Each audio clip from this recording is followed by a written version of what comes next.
Bahrain Roundup, brought to you by Lulu Exchange, Al Hilal Hospital and Medical Center, Arjun Chis Academy, and Lawrence Center for Global Education.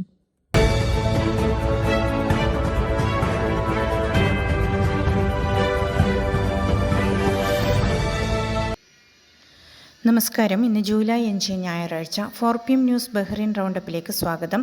Gulf രാജ്യങ്ങളുമായുള്ള ഉഭയകക്ഷി നയതന്ത്ര ബന്ധങ്ങൾ ശക്തമാക്കുന്നതിൻ്റെ ഭാഗമായി Indian വിദേശകാര്യമന്ത്രി doctor S Jaishankar Bahrain സന്ദർശിക്കുന്നു. July 5 മുതൽ 15 വരെ നീണ്ടുനിൽക്കുന്ന അദ്ദേഹത്തിൻ്റെ ഔദ്യോഗിക സന്ദർശനത്തിൻ്റെ ആദ്യഘട്ടത്തിലാണ് ബഹ്റൈൻ ഉൾപ്പെടെയുള്ള ഗൾഫ് രാജ്യങ്ങളിൽ അദ്ദേഹം ചർച്ചകൾ നടത്തുക. തുടർന്ന് UN രക്ഷാസമിതി അംഗത്വ പ്രചരണത്തിനായി ന്യൂയോർക്കിലേക്കും വ്യാപാര സാങ്കേതിക കൗൺസിൽ യോഗത്തിനായി ബ്രസൽസിലേക്കും അദ്ദേഹം തിരിക്കും. ബഹ്റിനിൽ തൊഴിൽ താമസ നിയമങ്ങൾ ലംഘിക്കുന്നവർക്കെതിരെ ലേബർ മാർക്കറ്റ് റെഗുലേറ്ററി അതോറിറ്റി നടപടികൾ ശക്തമാക്കുന്നു. കഴിഞ്ഞ ജൂൺ മാസത്തിൽ മാത്രം രാജ്യവ്യാപകമായി 5000-ലധികം പരിശോധനകളാണ് LMRA നടത്തിയത്. നിയമലംഘനം നടത്തിയ 79 തൊഴിലാളികളെ പിടികൂടുകയും 256 പേരെ നാടുകടത്തുകയും ചെയ്തു. ആഭ്യന്തര മന്ത്രാലയം ഉൾപ്പെടെയുള്ള വിവിധ സർക്കാർ വകുപ്പുകളുമായി സഹകരിച്ചായിരുന്നു പരിശോധന. വരും ദിവസങ്ങളിലും കർശന നടപടികൾ തുടരുമെന്ന് അതോറിറ്റി വ്യക്തമാക്കി. പ്രമുഖ റെസ്റ്റോറന്റ് ഗ്രൂപ്പിൽ നിന്നും 74,000 ബഹ്റൈൻ ദിനാർ തിരിമറി നടത്തിയെന്ന കേസിൽ പ്രതിയായിരുന്ന അക്കൗണ്ടിംഗ് ഉദ്യോഗസ്ഥനെ ബഹ്റൈനിലെ 3rd ലോവർ ക്രിമിനൽ കോടതി വെറുതെ വിട്ടു. പ്രതിക്കെതിരെ പ്രോസിക്യൂഷൻ ഹാജരാക്കിയ സാമ്പത്തിക ഓഡിറ്റ് റിപ്പോർട്ടിലെ വൈരുദ്ധ്യങ്ങളും കൃത്യമായ തെളിവുകളുടെ കുറവും ചൂണ്ടിക്കാണിച്ചാണ് കോടതി അക്കൗണ്ടിനെ കുറ്റവിമുക്തനാക്കിയത്. Indian community relief fund Bahrain നടത്തിവരുന്ന വേനൽക്കാല അവബോധ പരിപാടിയായ തേഴ്സ് ക്വഞ്ചേഴ്സ് 2026-ന്റെ 3-ാം ആഴ്ചയിലെ വിതരണം ബുദയ്യയിലെ തൊഴിലിടത്തിൽ നടന്നു. ബഹ്റൈൻ തൊഴിൽ മന്ത്രാലയം, LMRA, IOM എന്നിവയുടെ പിന്തുണയോടെ നടന്ന ചടങ്ങിൽ 600ഓളം തൊഴിലാളികൾക്ക് കുടിവെള്ളം, ജ്യൂസ്, പഴവർഗ്ഗങ്ങൾ എന്നിവ വിതരണം ചെയ്തു. ICRF ഭാരവാഹികൾ വിതരണത്തിന് നേതൃത്വം നൽകി. ബഹ്റൈൻ രാജ്യത്തോടും ഭരണ നേതൃത്വത്തോടുമുള്ള ആദരവും പിന്തുണയും പ്രഖ്യാപിച്ച് അൽ ഫുർഖാൻ സെന്ററിന്റെ നേതൃത്വത്തിൽ ഒപ്പുവയ്ക്കൽ ചടങ്ങും പ്രതിജ്ഞയും സംഘടിപ്പിച്ചു. രാജാവ് ഹമ്മദ് ബിൻ ഈസ അൽ ഖലീഫ, കിരീടാവകാശിയും പ്രധാനമന്ത്രിയുമായ Prince Salman bin Hamad Al ഖലീഫ എന്നിവരുടെ ശക്തമായ നേതൃത്വത്തിന് സെന്റർ പ്രസിഡന്റ് സൈഫുള്ള ഖാസിം ആശംസകൾ നേർന്നു. One day, your child will face big decisions. Will they have focus? Will they have confidence? Chess builds calm thinking and smart decision-making. It develops confidence, discipline, and patience for life.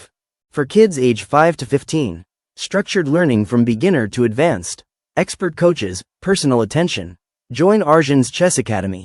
Classes available in Zinj Mahuz Manama. ഇന്നത്തെ money exchange നിരക്കുകൾ നിങ്ങൾക്കായി നൽകുന്നു Lulu exchange Bahrain.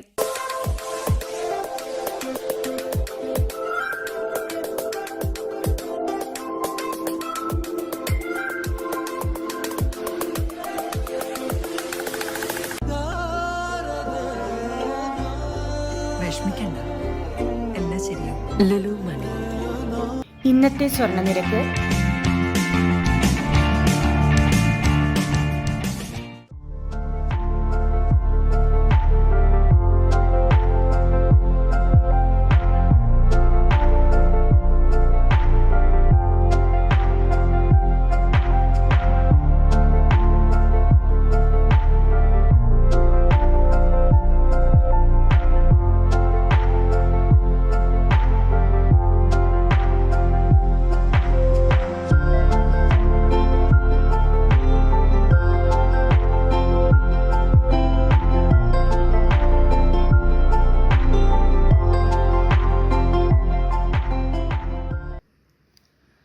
Manama saint Mary's Indian orthodox cathedral ഇടവകയുടെ നേതൃത്വത്തിൽ സൽമാനിയ ദേവാലയത്തിൽ വെച്ച് വിശ്വസ്തത പ്രതിജ്ഞാ ചടങ്ങ് സംഘടിപ്പിച്ചു.